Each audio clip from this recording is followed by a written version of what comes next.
Shalom Ubrajá, paz y bendiciones. Un gusto de saludarlos, hermanos en Dallas, en Costa Rica y donde sea que nos miran, desde nuestros estudios aquí en Houston, Texas, mirando un poquito la vida de David. Todo había empezado en la cueva de Adulam, allí en el norte, centro-norte del país. En el norte de Israel, vamos a ver en el mapa, allí hay una zona de cuevas que se llama Adulam. De las cuevas de Adulam, David se va al desierto de Ein Gedi. Ein Gedi es un lugar precioso. Si van a Israel tienen que ir a Ein Gedi, un lugar de cuevas, un lugar de cascadas para pescar. Y ahí fue donde David por primera vez le perdonó la vida a Saúl. Y después se va al desierto de Sif, al sur.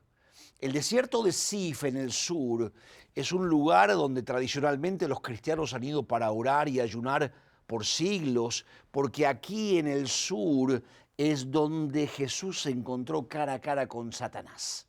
Pero allí David va a hacer su primer acto de bravura. Se va a meter en el campamento de Saúl y le va a sacar la jarra de agua y la jabalina con Abisai, con el chiquito. Muchos piensan que Abisai era el sobrino de David. Es muy posible que haya sido el sobrino, pero cierto es que es el primer acto de bravura de David, metiéndose en el campamento y sacando la jabalina y la jarra de agua. A menos que hagas actos de bravura, te quedas escondido, encerrado en la cueva por el resto de tus días. Tú necesitas, yo necesito, David necesitaba actos de bravura. Tenemos que entrarle a lo que querramos, a lo que queremos conquistar. David en todos estos capítulos va a influenciar a estos 400 endeudados y afligidos que lo venían siguiendo. 400 hombres con problemas que lo seguían a David y David los va a influenciar por la manera de moverse. Llega el momento en el cual David ora y dice: Señor, ¿dónde podré ir para que Saúl me deje tranquilo? ¿Dónde podré ir para que Saúl no me persiga más? Había un solo lugar donde podía ir David. Él lo sabía. Era ridículo, pero David se iba a meter en la franja de Gaza. Déjenme mostrarles en el mapa dónde queda esto. La franja de Gaza es este lugar aquí en el mapa donde antiguamente estaban los filisteos. Hoy en día donde están los palestinos. Gaza, el nombre antiguo de Gaza es Gat. ¿Te acuerdas de Goliat, el gigante, que era de Gat, de la franja de Gaza? Y David se va ahora a la franja de Gaza. Dice, pero es ridículo. Sí, pero dijo, ¿dónde podré ir para que Saúl me deje tranquilo? Un solo lugar, entre los filisteos, entre los palestinos. La palabra palestino y filisteo es la misma. Tú sabes que la F o la PH son la misma letra antiguamente. A veces decimos teléfono con F o a veces con PH o farmacia. Palestino y filisteo es el mismo vocablo. Lo cierto es que David se mete con los filisteos, con los palestinos en la franja de Gaza.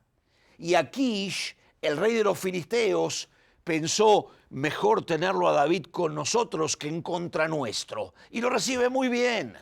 Y David le dice a Aquish, el rey de los filisteos, de los palestinos de aquel entonces. David le dice, ¿por qué he de morar contigo en la ciudad real, en Gat, en Gaza? Dice, dame un territorio.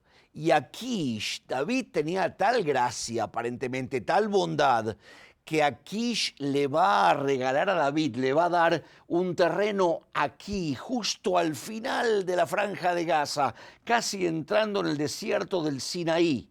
Aquí, bien al final. Ese lugar se llama Ziklag. Y Ziklag es la primera vez que David tiene un territorio propio. Tiene 400, algunos piensan que ya son 600, endeudados y afligidos, que lo vienen siguiendo a través de los años, las cosas que fueron pasando. Pero ahora que David está en Gat, en Gaza, entre los filisteos, muchos soldados de Israel que estaban con Saúl y que estaban muy desilusionados de Saúl. El ejército de Israel no puede ser usado para vengar una causa personal, para buscarlo al pobre David. El ejército de Israel es para santificar, para separar al pueblo de las naciones paganas. Y muchos en el ejército de Israel que están desilusionados con Saúl se le van ahora a David a la franja de Gaza. Dicen, este David no le tiene miedo a nada, y se van con ellos. Alguien dijo una vez, la diferencia entre un soldado alemán y un soldado israelí es que el soldado israelí nunca comete suicidio intelectual. Después de la Segunda Guerra Mundial, cuando los nazis le preguntaban a los nazis que habían sobrevivido por qué hicieron tal cosa, decían, yo seguía órdenes. Los soldados israelíes aprendieron a seguir órdenes, pero si tu jefe se vuelve loco y empieza a hacer cosas demente, la gente lo va a abandonar. El soldado israelí nunca comete suicidio intelectual. Y ahora a Saúl se le van y se le van a David. Vienen con David aquí en Ziklag, en la franja de Gaza.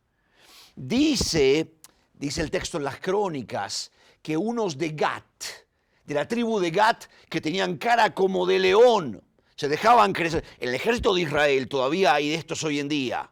Muchachos que se dejan crecer los rulos y la barba y que tienen cara como de león. Algunos de Gat que tenían cara como de león se le van a David allí en la franja de Gaza. Y ahora de repente David tiene un ejército, dice el texto bíblico, como el ejército de Dios. Así dice en hebreo, como el ejército de Adonai Tsebaot, the Lord of Hosts, el Señor de los ejércitos. Vamos a ver qué pasa, porque esto de estar entre los filisteos es un poquito raro. Pero David no le tenía miedo a nada. Y por eso todo el mundo quería estar con él. La próxima seguimos. Shalom Ubrajá, paz y bendiciones.